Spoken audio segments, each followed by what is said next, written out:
Hey everybody, got another interview. Today we have the guys from Winterday on the show. We're really excited to have them on. Guys, how are you?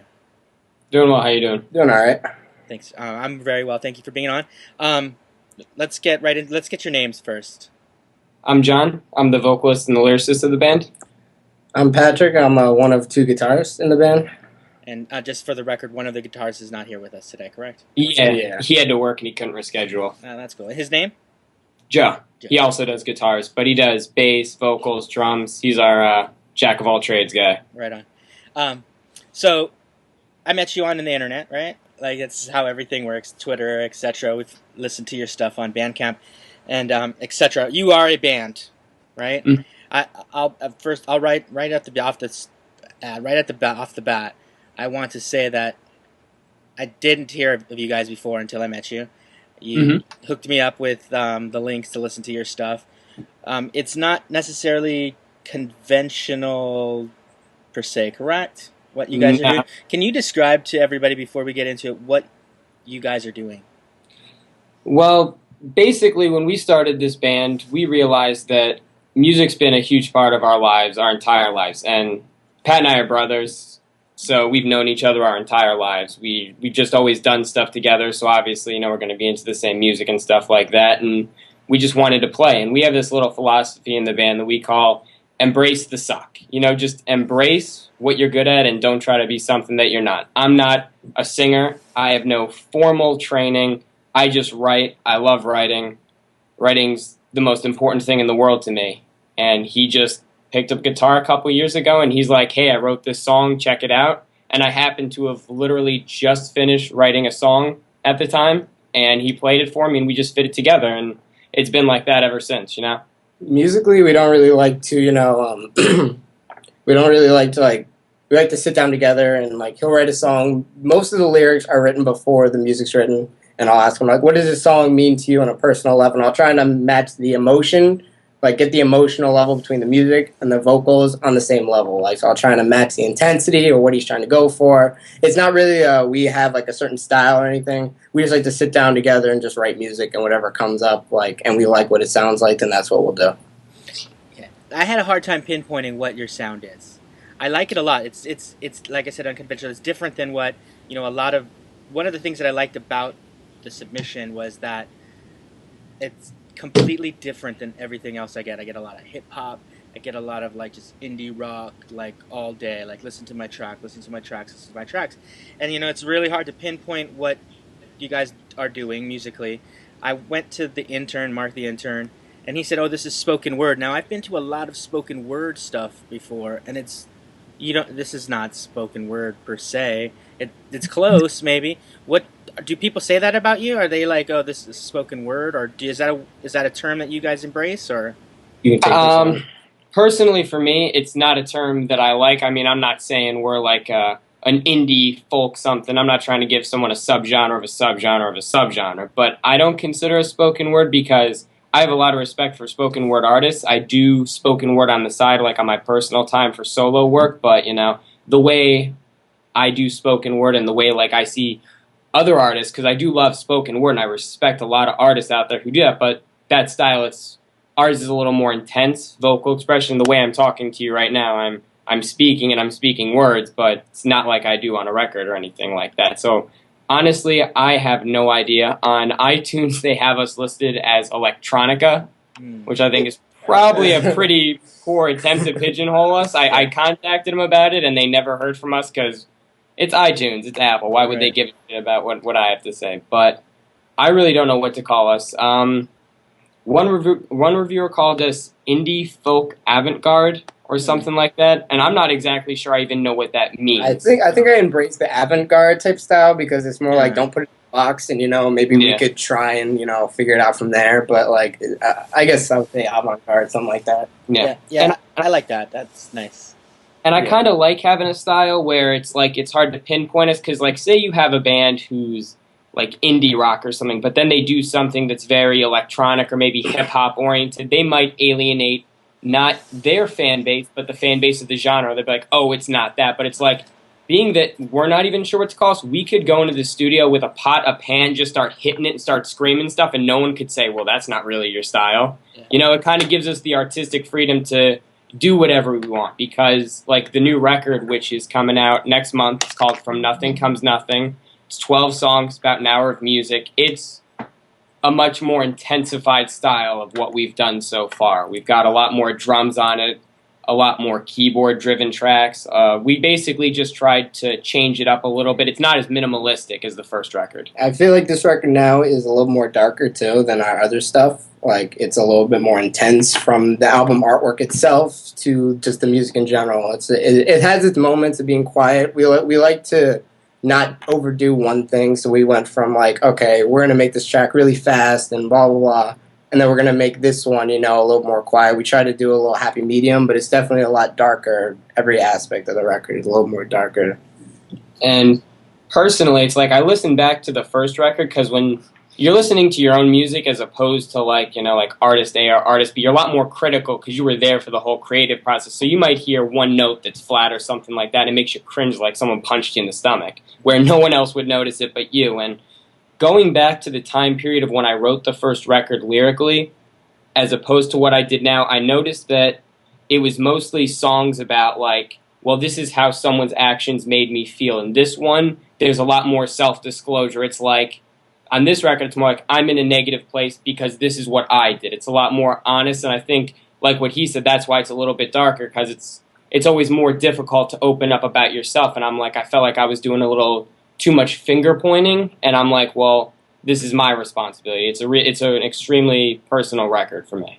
It should be good. So you have one record out now, Acceptance, right? This is the one that I've listened to. Yeah. People can find that on Bandcamp, right?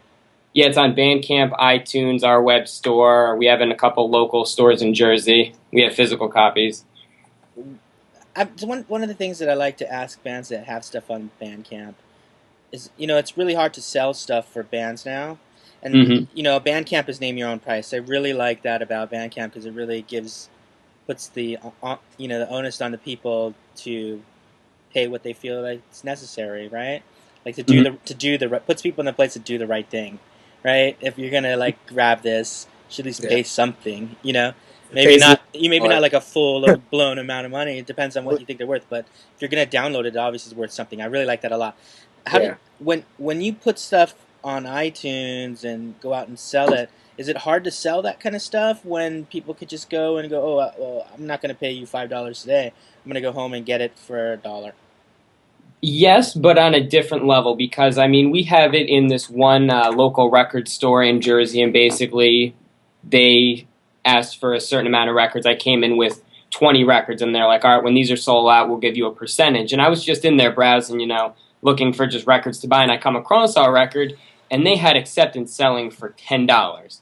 And I'm like, that's outrageous. And I went up to the guy, and I basically just said, you know, hey, this is my band's record. You know, it's only 6 songs. Do you think it's really fair? Do you think anyone's going to buy it at $10? And he just said that, you know, the manager set the price of the record, and that's that. So it's a little more difficult when you involve a middleman like Apple or something, which they set their price. Like it's $5.96, I think, on iTunes. I had no say in that. They just said it, and every time they make $50 off the record, they send us a percentage. So it's a lot more difficult, I find, when it's out of our hands and it's not, you know, like Bandcamp where it's name your own price, or it's like on Facebook where they're like, hey, you know, can I find on your web store? Like on our web store, it's $5.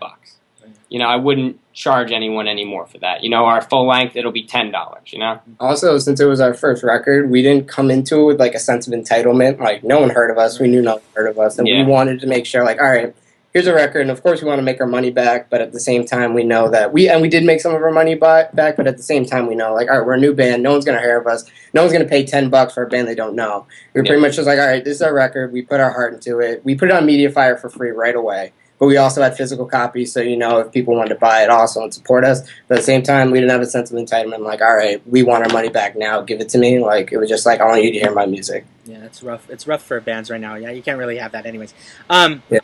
You guys are from New Jersey. Yes. Yeah. Do you guys play out a lot? Do you guys like do shows? We have random shows here and there, but right now between school, girlfriends, work, and stuff like that, it's pretty impossible to get time away to fund a tour. And also another thing that we found out is it's very difficult for people to pigeonhole us for shows because no matter what show they're going to put us on, we're going to kind of be like, like this, the thumb sticking out, Yeah. And it's funny because sometimes I'll talk to a promoter on the phone, and I mean, we have some great promoters in New Jersey. There's a lot of great music here, so I have a lot of respect for a lot of people doing things right now, but like occasionally it'll be like someone who owns a venue or a VFW, and it'll be an older gentleman, and he'll call me up in his old man's voice and be like, is this the Winter's Day? And I'll be like, holy shit, you're not going to understand this, and this is going to go so bad. And then usually it'll go pretty bad, and we'll go there, and it'll be like, there's 5 people, and they're just there to play bingo, and we're just like, we're just in the way. And we're like, oh my God. He's just on stage yelling. And they're like, you just don't get it. So it's difficult, but a lot of the time when we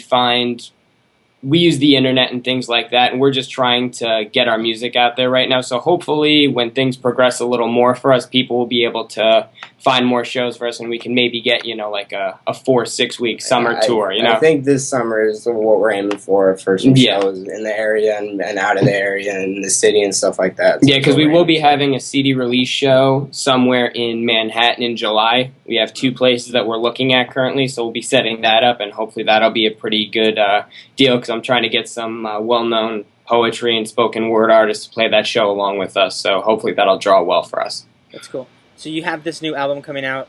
What, like you said, it's darker, etc. When is this coming out?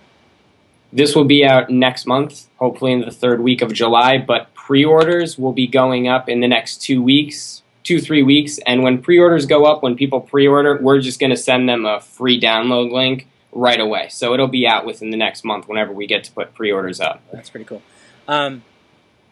Was the process to do the second album easier after you put out it was different because different. The way the first record came along is because we've technically been writing music together. Like, we've known Joe since November of 2008, and Patrick and I have been writing maybe a month before. So we've been writing together since 2008, but it was weird when we were like freshmen in college or in high school. It was like, all right, let's write 2 songs and forget about it for 6 months because, we're seeing this girl. We were young and really didn't have a lot of focus. And I see all these bands that are like 17 and touring. I'm like, you have so much more focus than I did back then. So when we came out with Acceptance last year, it was 6 songs that, even though I built a concept around it, it's not like we sat down and said, okay, we're going to write 6 songs in the course of 2 months and we're going to practice every week. And it was more like a compilation of things. Whereas this, I sat everyone down in a room late last fall and I said, this is what I have an idea for this record. Let's put this together. So it was more of a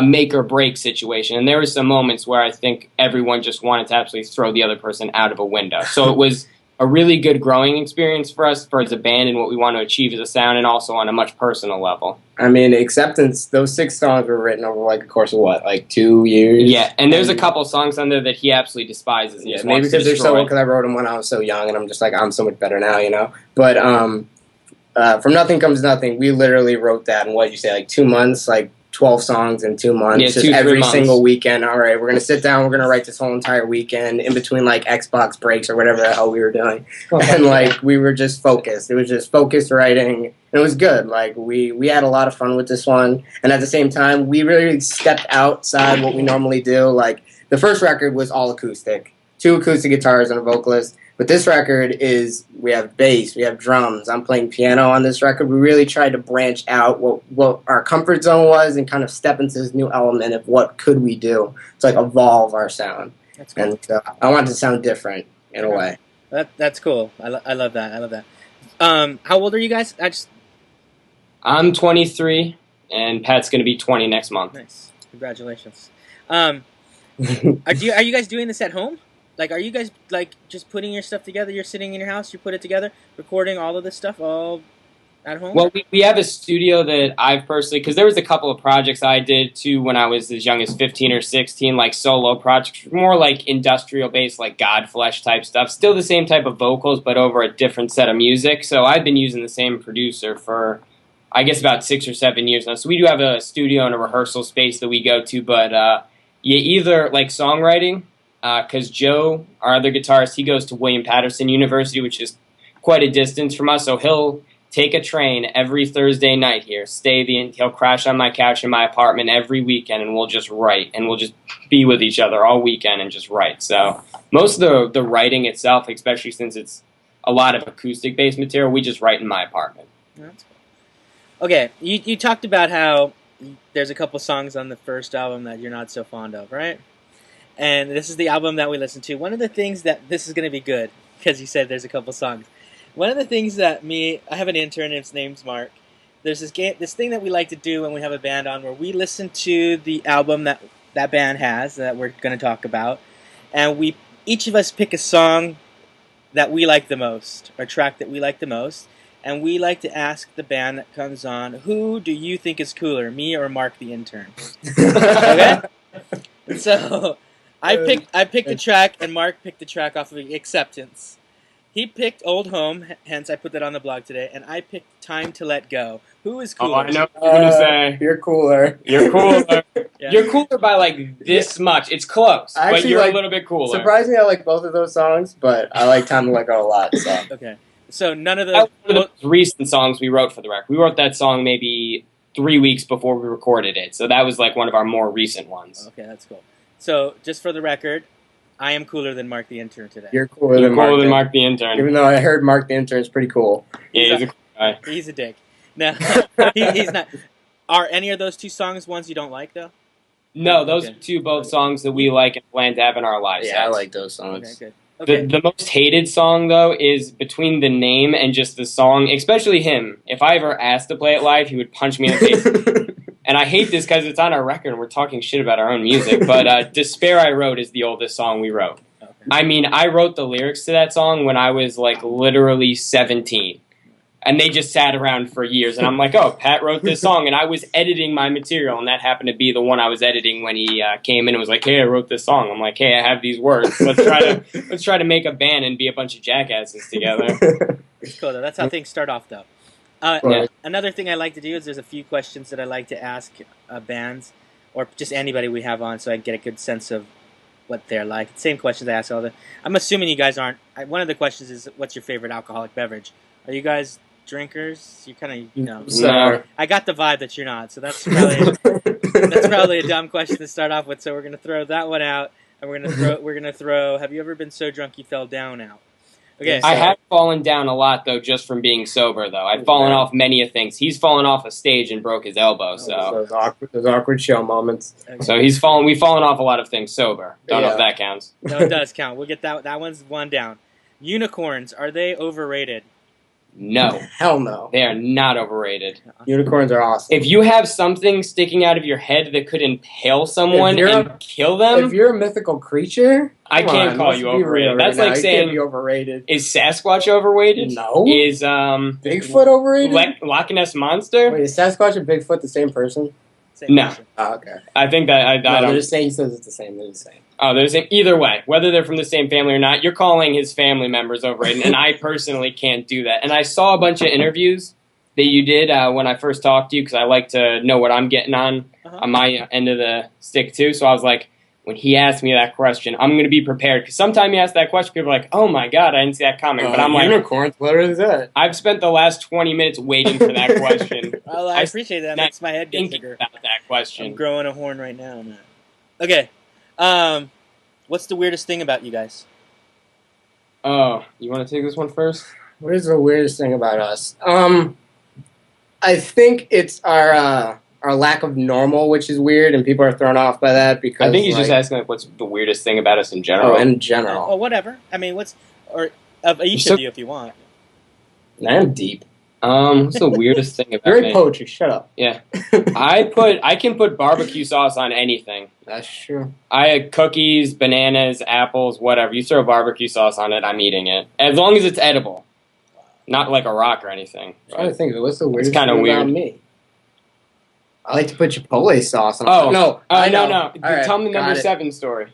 Okay. So That's I was- weird. So I was sleeping, and my girlfriend was like, "You woke up in the middle of the night." I'm like, "No, I didn't." She's like, "Yeah, you did. You woke up, you got up, and you just started screaming the number 7, the number 7, over and over again." And then I said, "Good night," and I went back to sleep.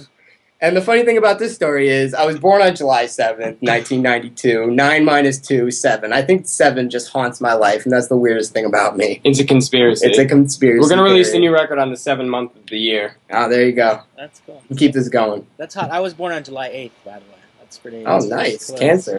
Yeah, that's pretty close. I believe in astrology. Yeah, I don't know why. Yeah, Astrology. What's your favorite curse words? I know. I got this. I like to insult people in a real weird way, and I call them all turd burglars. That's not really a curse word. I consider that a curse word. If It someone's could be. If someone is offended by that, then it is. I think. Yeah. If someone calls you a turd burglar, you're automatically offended. So I'm gonna say that's my favorite curse word. How about Oh my yours? God. I'm not gonna actually be offensive. I'm gonna be cliche and just say fuck or any variation because it's weird. It's one of those words where you can slip it in any conversation and it makes sense. Thank That's you. brilliant. I love that word. It's like It's my you know, I love it. And plus, if you're in a it's your- fight it's with your your rock. girlfriend and you like yell the word fuck, she's gonna be like, "Oh, this is a serious argument." It's one of those words where people can know you mean business and you don't even have to explain yourself. It's brilliant. Yeah, you can. It is brilliant. Bruises. It is one of the things. It's kind of weird. I've saw a magazine. I've been on this trip for a long time. In a magazine was a model, a bunch of models, and all the portraits, these chicks had bruises. Like it would be like her standing there all hot, and her arm was like wrecked. Yeah, is that cool or is it ugly? I think it's cool. I mean, I got a big scar on my arm, so I gotta say it's cool. Like, If they did it for the sake of being cool, like let's put some bruises on you, then it's They're not trying- cool it's when- because getting hurt that's not cool. If I get a bruise tonight, I'm gonna be in pain. It's not gonna be awesome. I guess they're trying to be edgy, you know, and being edgy, you gotta be edgy to be edgy. You can't be edgy to try. You're not edgy if you So- talk about being edgy. Like Exactly. we're not edgy now because we said the word edgy like 5 times now. Totally not edgy. But if it was just like a coincidence, like they all like fell off the bus in some like cartoon, like whoa, we're falling, and they hurt I wonder if themselves they felt accidentally. stupid when they're getting bruises drawn on them. Yeah, if they're not real bruises, not cool. Yeah. But then again, I don't believe in abusing people, so I'm not saying go punch someone, give them a bruise, and then take a picture and call them a model. That's what I'm saying. One of the things our show is, we put a podcast out with it, so it's kind of internet-y, and you start to get like internet type people following you, which equals sort of geekiness a lot of times. Yeah. Like we have like a sort of geeky type of fan base. Part of it is that. So I like any type of fan base. Being in a band, Yeah, I'll take any fan base. And so Listen to my music. I don't care what you You like. brought up Xbox. Did you say Xbox? Yeah, I said Xbox. So that's like trigger word for a lot of people, right? And so like Okay. I thought it would be wrong of me not to ask what's your favorite Xbox game.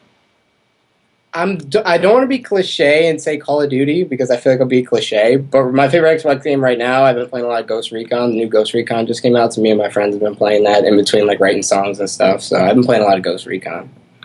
Do you use the Xbox in like for the internet too? Like you can do that, right? Yeah, it gets intense. It gets intense. So like you. Because we have real life friends that we play with that we've met in the real world before. Yeah. But either way, I'll be talking trash to random people on the internet too. That's fun. Yeah, I'm He's not an good at that idiot stuff. savant when it comes to talking shit. He could be in the dumbest mood ever and just saying the dumbest things, but he goes online and he just poetically insults people. The way he weaves sentences together, it's beautiful. We need to get some video of that. That'll be good to see. Where can people find you online? Facebook, Tumblr, Big Cartel. We all have Twitter pages. John Winterday, Pat Winterday, Joey Winterday. Go to Mediafire. Put in our band name. You'll find our record there. We're pretty much on every... What if you like do you Google like Winterday Mediafire and But you can't do it Oh, you anymore can't? because Mediafire had this big fallout, the mega upload thing. So just go to our Facebook page, and if anyone wants our record, it's either posted. And we also just posted today on our Facebook page. We put 2 unmastered demos from the record. We have Erase and Addictions up there. So that's our main way of communicating with people. That's cool. Anything else that you guys got going on that other than your album coming out that you want to let people know about? take away. Right now, I'm coming out with a book. It's also going to come out around the same time as the record. It's basically a compilation of poetry, because when I started writing the record back in October, the concept that I was just going with, I just started writing a lot, and a lot of the things wouldn't fit with the band, either structure-wise or line-wise or length-wise, so I came out with that, wrote about 100, 150 different poems, and then also I have chapters separated. I included all the lyrics from Acceptance and another chapter for From Nothing Comes Nothing, and just kind of wrote some prose behind that of like what the writing process was like, the concepts of the records and the songs, and just basically the last couple years of what we've experienced together as a band. So that'll be along with that, and we'll also have a pre-order package where you can get the book and the record and a new line of tank tops we have coming out at a discount price. That's cool. Before I let you guys go, are you willing to cut me a little bumper like, hey, we're Winterday? You're watching Beneath Everything? Yeah. Hi, we're Winterday, and you're watching Beneath Everything. Perfect. That was perfect. Okay, is there anything else you want to touch on before I let you guys go? No? No, just thank you for your time. Thanks for taking a listen and posting our record and taking the time to put us on your show. It really means a lot. We really appreciate your time, and we love the show. Yeah, thanks.